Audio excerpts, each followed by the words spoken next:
Merry meet and welcome to our stream, everybody. This is Ariel and we are streaming live on YouTube and on Twitch. Moderating today on YouTube is the lovely Deline, and moderating on Twitch is the lovely Dre. Look at how I found these cards. It's so funny.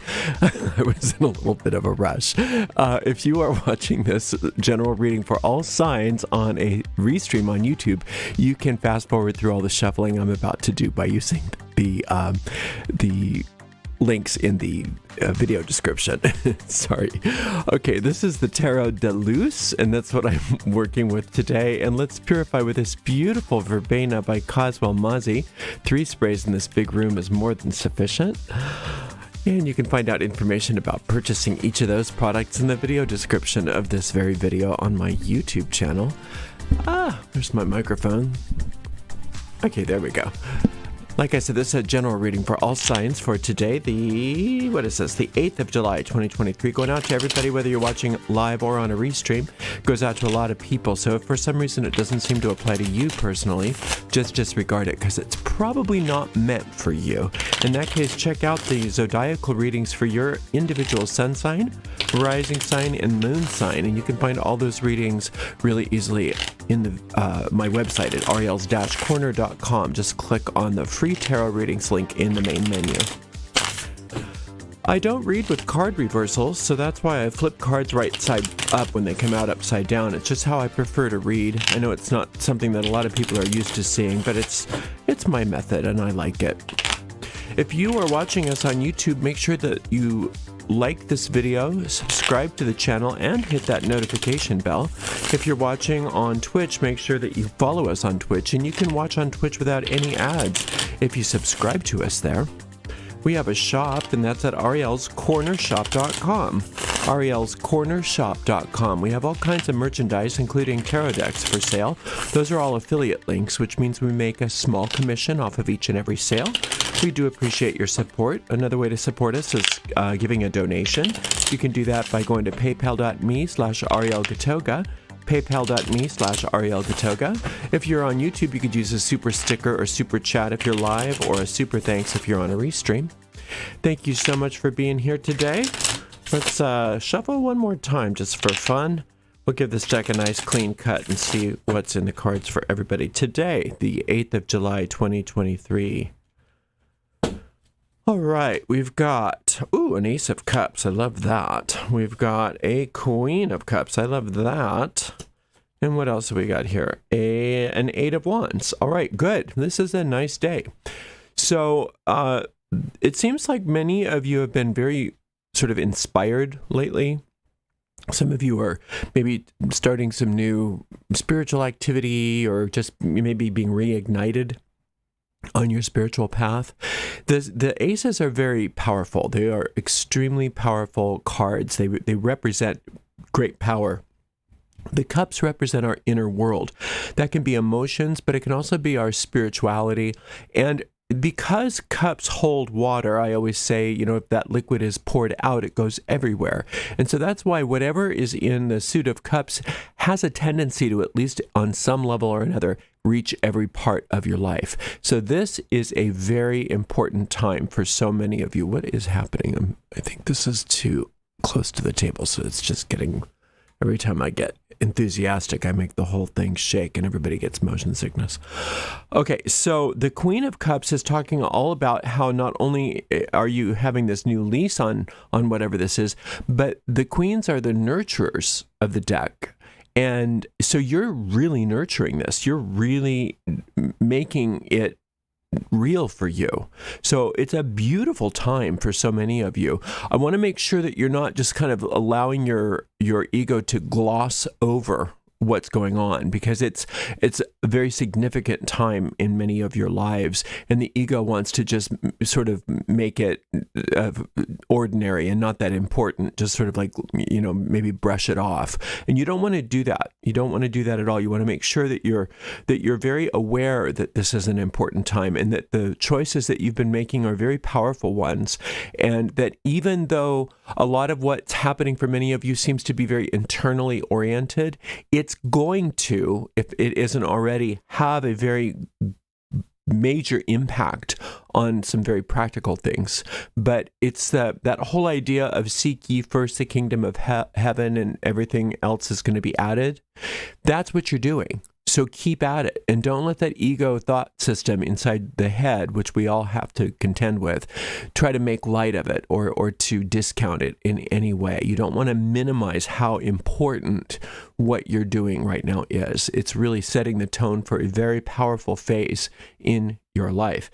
And that powerful phase, you're going to notice the practical implications of it very soon, when a lot of things that you've been sort of putting up with, or just thinking that are some, just that things that you had to deal with, that, some of it wasn't what you wanted, some of it you didn't care about, but it's just a lot of things that are taking up a lot of your time start to end. They start to just end. This is rapid endings of a lot of, I have a feeling there's some busy work for some of you that's ending, and just some of the time wasting activities that you thought were just necessary and that there's no way you could get out of them. They're just going to be taken from you. And it's wonderful. When things end, recognize that how positive it is. I don't even think for most of you it's going to look like good things are ending. I think for most of you, it's going to be, phew, so glad that's over. But even if it does seem like, is that okay if that ends? Yes, that's okay if that ends. Right now, you want those endings, because what that's indicating is not things ending like the death card. It's indicating you being able to focus. A lot of distractions are just being removed from your life. All right, so we've got a 2 of Cups, we've got the Lover's card, and we've got the 8 of Swords. So we've got 2 8s here. So Mercury is very, very active. But remember, Mercury can also be the trickster. Mercury isn't only just intellect and language, and Mercury is very all-encompassing. There's so much that goes on with Mercury. And Mercury as the trickster here, when the ego gets a hold of the power of Mercury, that's the 8 of Swords, using your mind against you. Using your mind to obsess on things that aren't important, using your mind to micromanage things where you're just, again, wasting time. These are the kinds of things that need to end.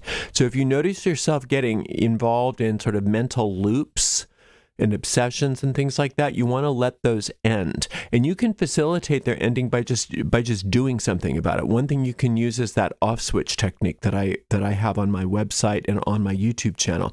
Just on YouTube, you could even do a search Gotoga off switch. You'll come right up to the video.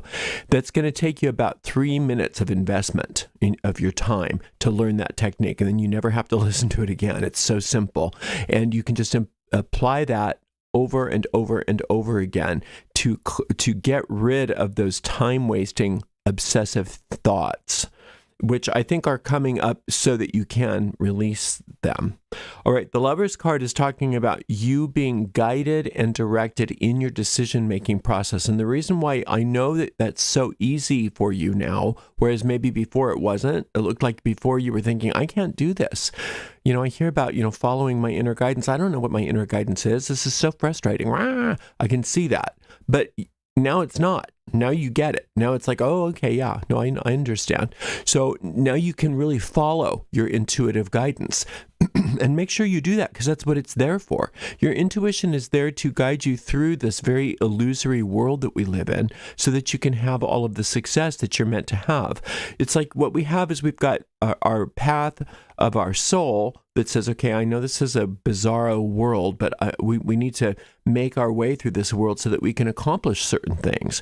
Some of the things that you're going to accomplish seem almost selfish, but if you're doing it from your soul's point of view, the soul also has within it that mission, if you will, to help as many people as it can while it's here. But see, the ego, when the ego hears, oh, I'm supposed to help people, boy, does it mess things up, because the ego only understands helping people as interference. This is like, okay, I better interfere in their life. I better interfere in their life. And you know that you don't want to be an interference. You know that you just want to be a place of help. Well, the soul is saying the way that you can be most helpful right now is to focus on you. Is to focus on you. And that is going to help more people than you can imagine. And if you focus on you, what you're going to notice is that then you are much more quickly tuned into that intuitive power that helps you make choices. And you want to practice that again and again and again. It's like if you're given a magic wand, you have to learn how to use it. And the only way to learn how to use it is by using it a lot. Just like anything else, this idea of only use magic when absolutely necessary. It's like, well, then how are you going to get good at it? How are you going to get good at it if you're only using it every so often? It's just like, well, only practice the piano when there's company coming over or something, or only when you have to perform. No, you got to practice every single day. And the same thing goes with this. Use this magic wand that you've been given. And what this magic wand happens to be talking about here is you listening to guidance. So use it in every choice that you're making. Try to not have any kind of scale of importance in your mind as to, okay, well, I'm going to save this for the really important things. Don't do that. What do I want for dinner? Which route should I take to work? Those kinds of things. Ask those, and then of course ask the important questions too. How do I do this? How do I do that? Where do I go? What do I say? And sometimes you have to just excuse yourself for a moment, and like, excuse me, I have to use the restroom or something, and go down and just close your eyes and think for a moment about letting that intuitive power come up through you so that you can make a decision. And you're going to notice that the more you use that power, the better you get at it. And a lot of times people think, well, I don't want that kind of a magic wand. I want the kind of magic wand that makes things happen in a puff of smoke. This is so much more powerful than having things happen in a puff of smoke. This is so powerful. If you listen to this guidance that you have, the world is your oyster. You can have literally anything you want, or at least anything your soul wants, right? So that's how people are talking about how do I overcome the ego? That's how you overcome the ego, by listening to the soul, because you can't listen to two voices at one time. It's impossible. The one voice shuts out the other one. It's like turning a dial on a radio. You can't listen to both stations at once. So when you're listening to that intuitive voice, then you're not listening to your ego, and you are moving in directions where things work out for you. And because things are working out for you, you're setting this example that you might not ever comprehend how many people you're helping, how many lives you're touching. Much different than when the ego says, oh, we better go help them. We better go help her. We better go help him. Which, in case, a lot of times what you're doing is interfering with their own process, right? This is much more helpful, even though you don't have that primary goal of going out to help people. You are being helpful because you're listening to your soul, and your soul is programmed to help everybody. So I hope that makes sense. You're doing really well. This is a beautiful thing. I know that this has been quite a journey for many of you to get here, but you're doing great. So just allow yourself to understand that the skills that you have amassed, in whatever way that you've been able to amass them, are now ready to be used. Use them again and again and again. And like I said, the sky is the limit for you at this point. You're doing great. Let things come to an end. When things come to an end, that's just going to give you even more and more focus as far as being able to use this power of intuition. You're doing great. I'll be back for another general reading tomorrow. Thank you so much to the amazing moderators, Delene and Dre, and we'll see everybody tomorrow. Blessed be.